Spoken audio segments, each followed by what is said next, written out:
a reforzar.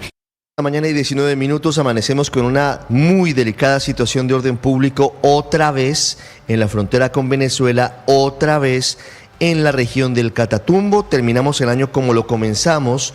Hay muy intensos combates a esta hora entre las disidencias de las FARC, las de alias Calarcá, ese es su cabecilla, el mismo hombre que habría infiltrado al ejército de la Dirección Nacional de Inteligencia, según el informe de Noticias Caracol, y el ELN, en esa zona fronteriza con Venezuela, en un corregimiento que históricamente ha sufrido el dolor de la violencia. La Gabarra, en Tibú, que en algún momento fue el escenario de una de las más cruentas masacres de los paramilitares, hoy tiene a sus habitantes en medio del fuego cruzado entre grupos, entre comillas, guerrilleros. Hay más de 200 personas desplazadas, llegan al casco urbano de Tibú a esta hora. Lo último de esta nueva crisis humanitaria con la que terminamos este año. Richard Quiñones. Ricardo, buenos días. Ha sido pues un panorama de mucha violencia, mucha zozobra y combates, cruentos combates. En algunos videos se alcanza a divisar cómo las familias les gritan a los guerrilleros detenerse porque en el lugar hay niños.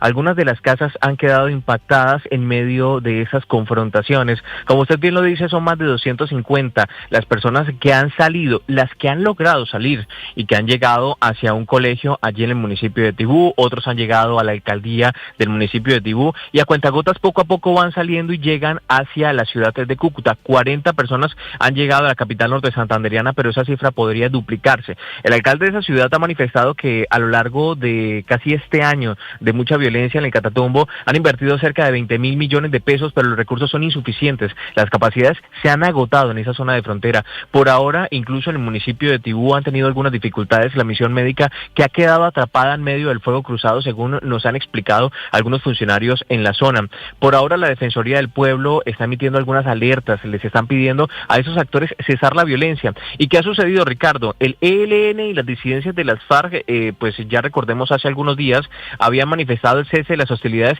en contra de la fuerza pública, pero entre ellos no hay algún tipo de tregua que permita detener esta violencia. Lo que ha sucedido, como usted bien lo explicaba inicialmente, se ha concentrado en el corregimiento, pues donde desde hace más de un año han empezado estos combates, en la Gabarra, en el kilómetro 16, en Pacheli, en donde recordemos ha sido una zona históricamente habitada por miembros del ELN. También veíamos hace algunos días a las disidencias de las FARC realizando algunos patrullajes, y esto lo que produce son muchas preguntas. ¿Qué ha sucedido con la fuerza pública? ¿Por qué las autoridades no han llegado a la zona? ¿Qué ha pasado con el ejército que está desplegado? Hace algunos días también teníamos la visita del ministro de Defensa y había manifestado que se lograron controlar parte de esas situaciones, pero esto muestra un panorama totalmente diferente. Hoy hay miedo, hoy hay pánico, y hoy lo que esperan algunos de los habitantes de esa zona que están confinados es que cese la violencia, porque los alimentos tampoco están ingresando. Richard, gracias. Volveremos en cualquier momento al Catatumbo. Buena pregunta la que están haciéndose los habitantes de la Gabarra, de Tibú.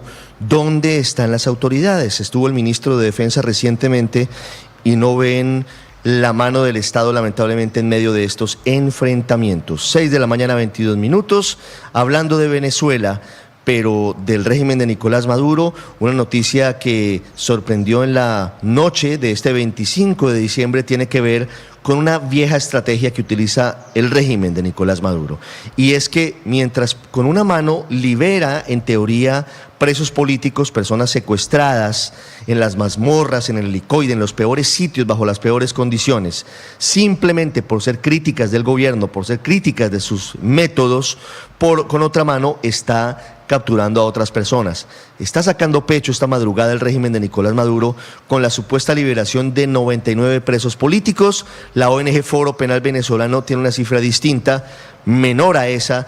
La noticia, en cualquier caso confirmada, es que, entre otros, Enrique Márquez, un destacado político venezolano, está en libertad. Esa libertad la destacó el presidente Gustavo Petro incluso en sus redes sociales. Desde Caracas, Oscar Pineda en Colombia. Oscar, 6:23 minutos.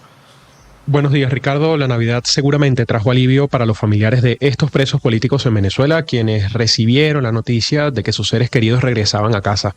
Ayer, sobre las 11 de la noche, hora local, 10 de la noche de Colombia, el Ministerio de Servicios Penitenciarios indicó que A estas 99 personas se les otorgó medidas cautelares luego de revisar caso por caso. En el comunicado, Ricardo, que publicó el gobierno venezolano, aseguran que las personas que se encontraban privadas de libertad participaron en hechos de violencia e incitación al odio. Las excarcelaciones de estas personas arrestadas en el contexto postelectoral, luego de las presidenciales del año pasado, se dieron en plena madrugada del 25 de diciembre, según organizaciones no gubernamentales que se dedican a hacerle seguimiento a estos casos en Venezuela. Uno de ellos es el Comité por la Libertad de Presos Políticos, que indicaron que al menos 60 de los que recibieron el beneficio estaban recluidos en Tocorón, cárcel ubicada al centro norte de Venezuela, y 9 mujeres liberadas estaban recluidas en la cárcel de Las Crisálidas. De esta cifra, Ricardo, 3 son menores de edad, según Diego Casanova, integrante del Comité por la Libertad de los Presos Políticos.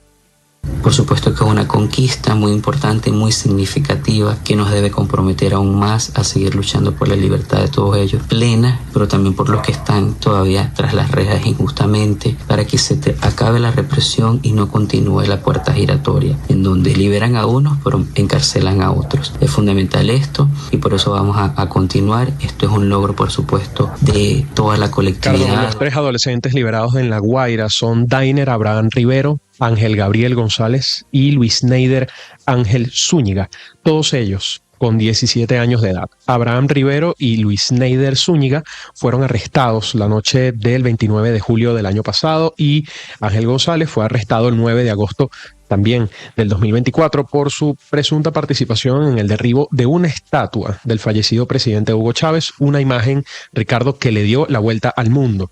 También destaca la liberación de Margie Xiomara Orozco Tapias. Ella es una doctora de 65 años. Fue condenada a 30 años de cárcel a mediados de noviembre de este año y es, por cierto, la pena máxima que la legislación venezolana reserva para delitos como traición a la patria, incitación al odio y conspiración.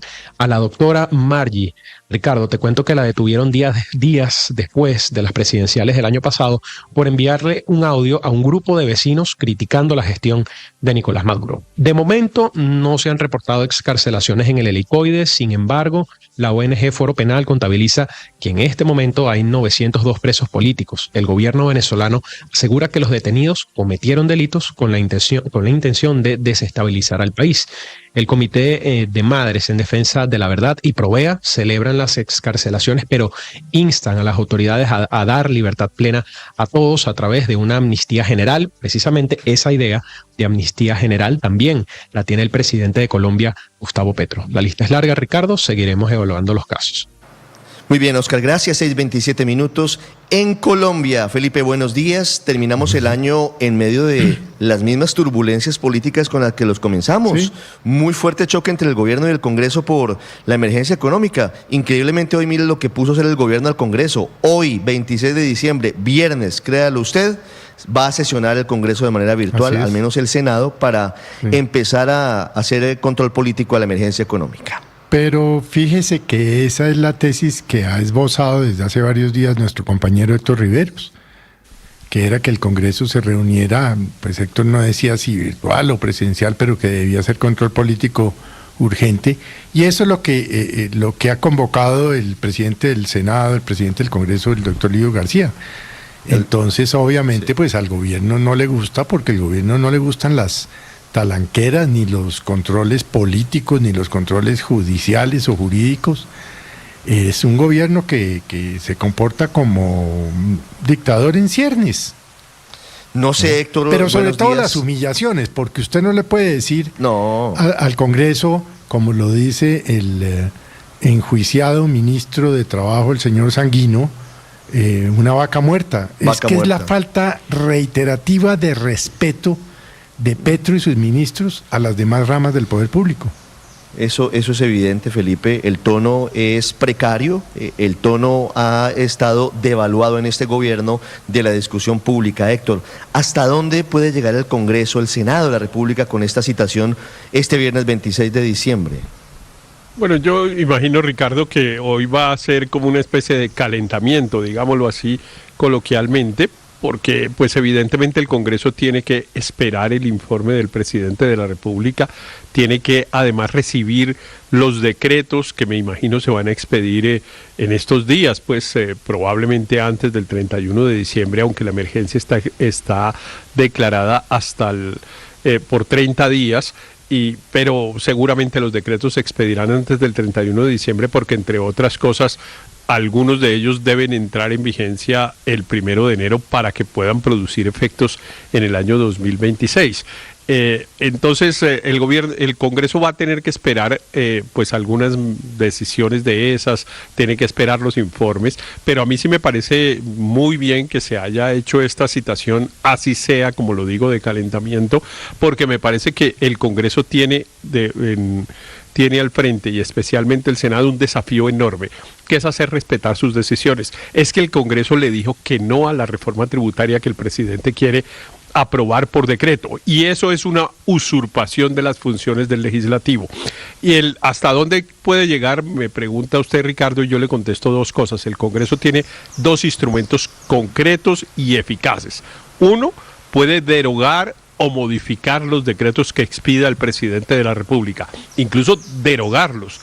Y segundo, puede derivar responsabilidades por el hecho de que se decrete la emergencia sin que hayan ocurrido los hechos. Y una de las maneras de derivar responsabilidades es, por ejemplo, con la moción de censura. Si yo fuera senador, yo propondría una moción de censura contra el ministro de Hacienda porque está promoviendo el desconocimiento de mis decisiones. 6:30. También está en desarrollo el estudio de una acción de tutela que entabló el pasado 24 de diciembre la senadora y candidata del Centro Democrático Paloma Valencia, pidiendo la suspensión provisional de esta emergencia económica. Sobre la pelea, la